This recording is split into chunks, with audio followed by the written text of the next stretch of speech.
kita buka tangan, kita tutup mata, kita mulai belajar kita diawali dengan doa. Bapa kami yang ada di kerajaan surga Tuhan, terima kasih kami anak-anakmu mengucap syukur atas berkat kasih karunia yang kau berikan kepada kami, sehingga kami anak-anakmu mampu berkumpul di ruangan ini untuk mengikuti pembelajaran kami pada hari ini. Kiranya Tuhan memberikan roh hikmat, kebijaksanaan, kepintaran, kecerdasan, sehingga apapun materi yang disampaikan oleh doa ini bisa dimengerti oleh anak-anak. Terima kasih Tuhan Yesus, kami alaskan doa ini di dalam tangan-Mu Tuhan Yesus Kristus. Haleluya. Amin. Oke, semuanya boleh duduk. Kita masuk.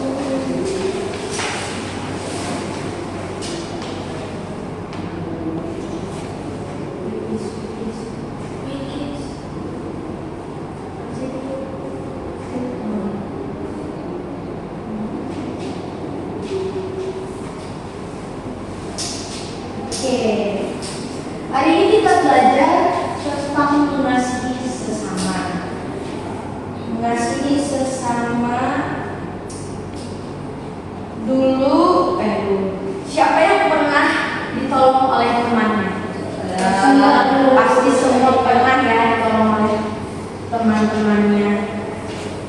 Kalau menurut kalian, bagaimana perasaan kalian setelah ditolong oleh teman? Apakah sedih, senang, atau bersyukur? Bersyukur. Oke. Betul sekali, kita bersyukur kalau ditolong. Nah, hari ini kita belajar bagaimana kita juga bisa mengasihi sesama kita, bisa menolong sesama kita. Yang akan kita pelajari dari orang Samaria yang baik hati yang terdapat dalam Lukas 10 ayat 25 hingga yang ke-27. Boleh semuanya buka sama-sama, kita akan bacakan sama-sama Lukas 10 ayat 25 hingga yang ke-37.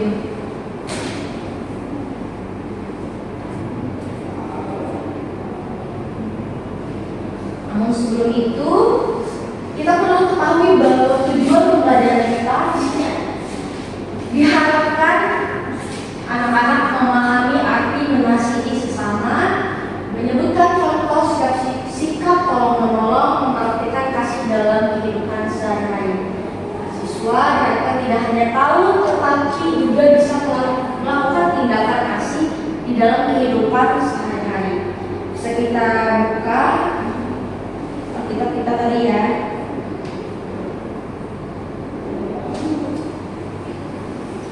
Oke, bagi yang dapat boleh baca sama-sama. Lukas 10 ayatnya ke-25 hingga yang ke-37 yang akan kita baca secara bergantian. Sudah ketemu? Sudah. Oke, mulai ya. Orang Samaria yang murah hati. Pada suatu kali berdirilah seorang ahli Taurat untuk mencobai Yesus, katanya, "Guru, apa yang harus kuperbuat untuk memperoleh hidup yang kekal?" Jawab Yesus kepadanya, "Apa yang tertulis dalam hukum Taurat? Apa yang kau baca di sana?" Jawab orang itu, "Kasihilah Tuhan Allahmu dengan segenap hatimu, dan dengan segenap jiwamu, dan dengan segenap kekuatanmu, dan dengan segenap akal budimu. Dan kasihlah sesamamu manusia seperti dirimu sendiri."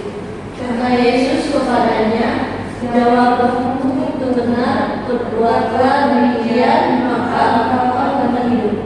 Nah, tetapi untuk membenarkan dirinya, orang itu berkata kepada Yesus, "Dan siapakah sesama manusia?" Jawab Yesus, "Adalah seorang yang turun dari Yerusalem ke Yeriko. Ia jatuh ke tangan penyamun-penyamun yang bukan saja merampoknya habis-habisan, tetapi juga membunuhnya, dan sesudah itu pergi meninggalkannya setengah mati. Kebetulan ada seorang imam turun melalui jalan itu. Ia melihat orang itu, tetapi ia melewatinya dari seberang jalan. Demikian juga orang Romawi datang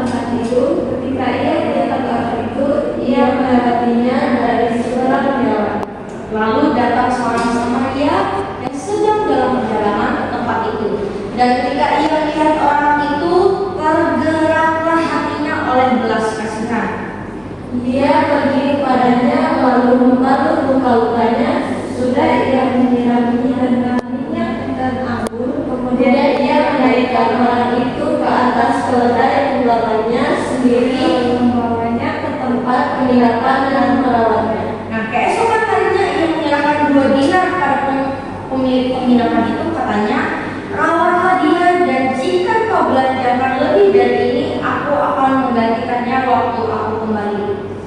Siapakah di antara ketiga orang ini menurut kepada pendapatmu adalah sesama manusia dari orang yang jatuh di tangan penyambung itu? Jawab orang itu, orang yang telah menunjukkan belas kasihan kepadanya, kata Yesus kepadanya, pergilah dan perbuatlah demikian. Oke, cerita tadi diambil dari Lukas 10 ayat 25 hingga ke 37. Orang dirampok dan terluka, poinnya tadi ya. Lalu ada 2 orang yang melewatinya. Tadi orang siapa? Imam dan orang Lewi. Nah, Imam dan orang Lewi. Lalu ada seorang Samaria yang menolong. Kita perlu kita ketahui bahwa orang Samaria ini tidak terlalu sama orang Yahudi, tidak terlalu akrab lah sebenarnya. Tetapi dengan murah hatinya orang Samaria menolong. Cerita ini menunjukkan bahwa kasih sejati itu ditunjukkan melalui tindakan nyata, bukan hanya sekedar kata-kata saja. Lalu makna dari cerita ini, kita menolong siapa saja, tidak pilih teman. Kasih adalah tindakan. Nah, maksudnya menolong siapa saja, menolong golongan siapa saja. Maksudnya di sini kita boleh menolong teman kita yang berbeda keyakinan, berbeda suku, berbeda bahasa, kita semuanya menolong mereka. Tidak pilih-pilih teman, misalnya aku mau berteman sama si A aja karena dia satu agama sama aku. Aku berteman sama si B aja karena dia satu suku sama aku. Tidak ya, kita tidak pilih-pilih teman, kita berbaur dengan semua orang. Kasih adalah tindakan. Bagaimana kita menunjukkan kasih yang sudah kita pelajari dari Tuhan kita Yesus Kristus, kita mengimplementasikan, mencontohkannya dari perbuatan kita untuk orang-orang di sekitar kita. Kasih harus dilakukan pada semua orang tanpa membeda-bedakan. Nah, contohnya dalam kehidupan sehari-hari apa saja boleh dibaca. Yang pertama, teman. Yang kedua, berbagi makanan. Yang ketiga, menolong orang tua. Yang keempat, tidak mengejek. Nah, contoh dalam kehidupan sehari-hari, membantu teman biasanya temannya minta tolong. Misalnya, aduh temannya minta tolong dong pinjam pulpen. Apakah aduk akan meminjamkan? Meminjamkan itu adalah bentuk dari kasih. Lalu bagi makanan, misalnya Tessa nggak ada bawa makanan, terus kelaparan, terus Elma dengan murah hati membagikan makanan yang ada. Tessa, kamu nggak ada makan ya? Ini aku ada lebih makanan. Itu adalah bentuk apa? Kasih. Bentuk kasih. Lalu menolong orang tua. Di rumah kalian bermalas-malasan atau menolong orang tua? Menolong orang tua. Contohnya apa menolong orang tua di rumah? Beres-beres, nyapu, piring, dan banyak lagi ya. Lalu tidak mengejek. Misalnya ada temannya yang beda agama, beda suku, lalu diejek. Kamu beda golongan dari aku gini. Itu tidak boleh ya, karena itu tidak mencerminkan kasih. Kasih bisa dilakukan lewat hal-hal sederhana dalam kehidupan kita sehari-hari. Dari contoh yang sudah kita jelaskan tadi. Lalu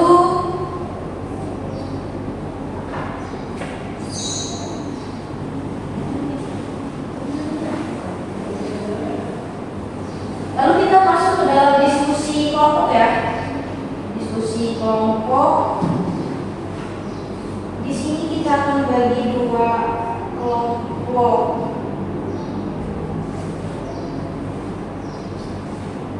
Kelompok pertama itu pemahaman dan makna cerita. Kelompok 2 penerapan kasih. Maksudnya apa, Bu? Maksudnya dijelasin ya. Kelompok pertama pemahaman dan makna cerita, tugasnya adalah menceritakan kembali kisah orang Samaria tadi yang baik hati dengan bahasa kalian sendiri, dengan bahasa kelompok satu sendiri, lalu menyebutkan tokoh-tokoh yang ada di dalam cerita tadi, lalu menjelaskan apa arti mengasihi dan tanda kutip mengasihi sesama dari cerita tersebut. Lalu kelompok 2 penerapan dalam kehidupan, menyebutkan contoh sikap mengasihi sesama dalam kehidupan sehari-hari. Sudah kita jelaskan tadi. Lalu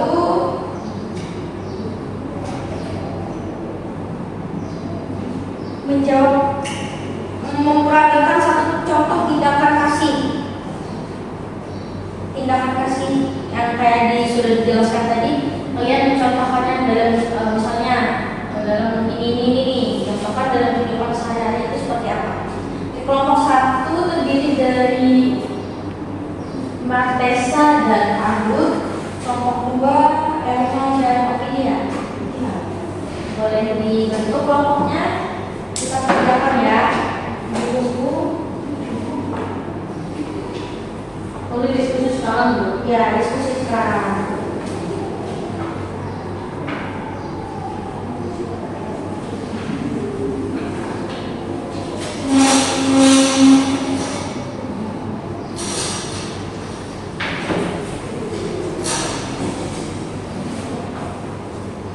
Tadi mungkin ada yang masih bingung tugasnya. Kelompok 1 tadi menceritakan kembali kisah orang Samaria yang baik hati dengan bahasa kelompok sendiri, lalu menyebutkan tokoh-tokohnya yang terdapat dalam cerita, menjelaskan apa arti mengasihi sesama dari cerita tersebut. Itu kelompok 1 ya.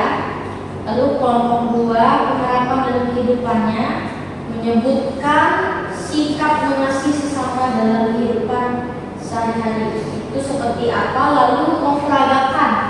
Memperagakan berarti menunjukkan, mencontohkan tindakan kasih. Misalnya tadi menolong teman, ini ibu kasih contoh ya, tidak boleh diulang lagi. Menolong teman, misalnya dicontohkan, diperagakan seperti apa. Kelompok 1 tadi Elma dan Yuki, kelompok 2 Adut dan Esa. Semuanya apakah sudah selesai? Sudah boleh dimulai dari kelompok 1 dulu, maju mempresentasikannya.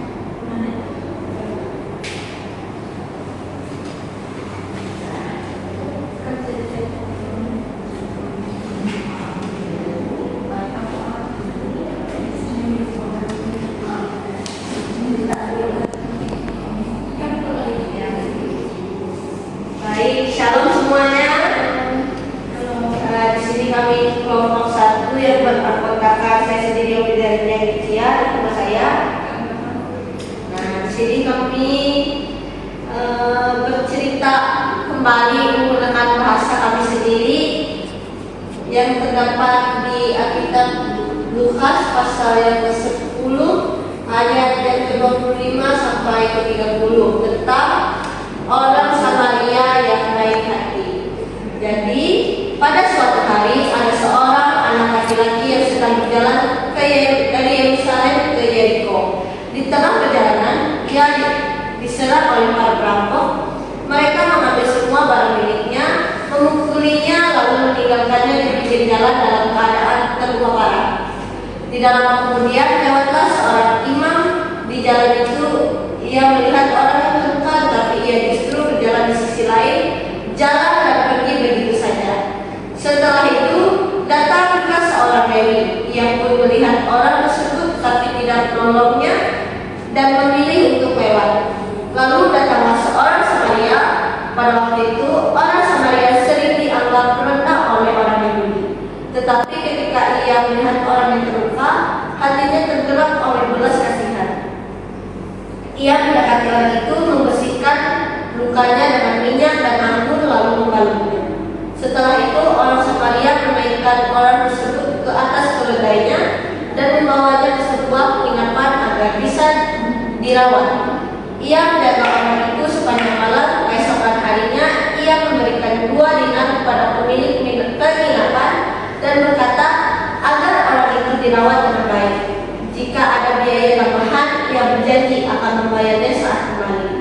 Jadi melalui cerita ini Yesus mengajarkan bahwa sesama kita adalah siapa saja yang membutuhkan pertolongan tanpa melihat suku, agama, atau latar belakangnya. Dari orang Samaria menunjukkan kasih yang nyata melalui tindakan. Ia menjadi contoh orang yang murah hati dan peduli kepada sesama. Jadi jelaskan lagi sama saya. Oke, selanjutnya.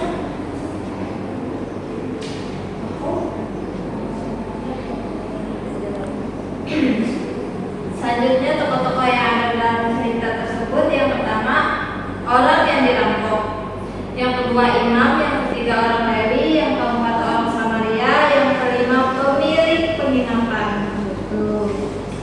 Arti mengasihi sesama dalam cerita di atas adalah menunjukkan kasih melalui tindakan nyata kepada siapa saja yang membutuhkan bantuan, tanpa membeda-bedakan suku, agama, dan latar belakang.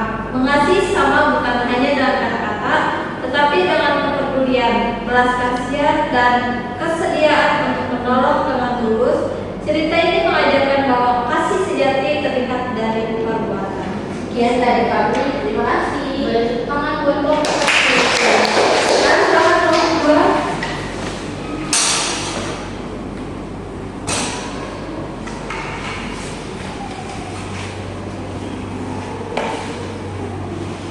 Shalom. Shalom. Dari kelompok 2 akan mempresentasikan hasil diskusi kami, yaitu contoh sikap mengasihi sesama merasa beban yang bersebut. Misalnya adalah ketika ada yang tidak, ada teman yang tidak paham pelajaran, kita dengan sabar menjelaskan dan menolong sampai mengerti. Nah, kami akan menampilkan proyek singkat kami.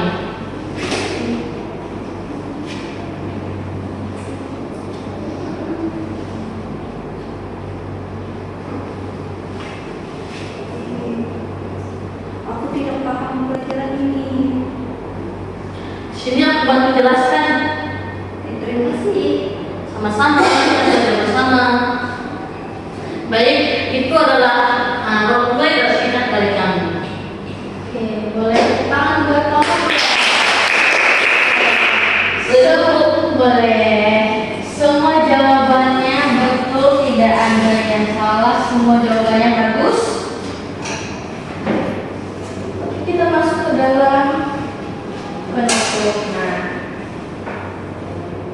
anak-anak, hari ini kita belajar, kita harus mengasihi dan apa tadi menolong sesama. Dan hari ini kita belajar jadi anak yang suka menolong. Penutupnya mengasihi dan menolong sesama.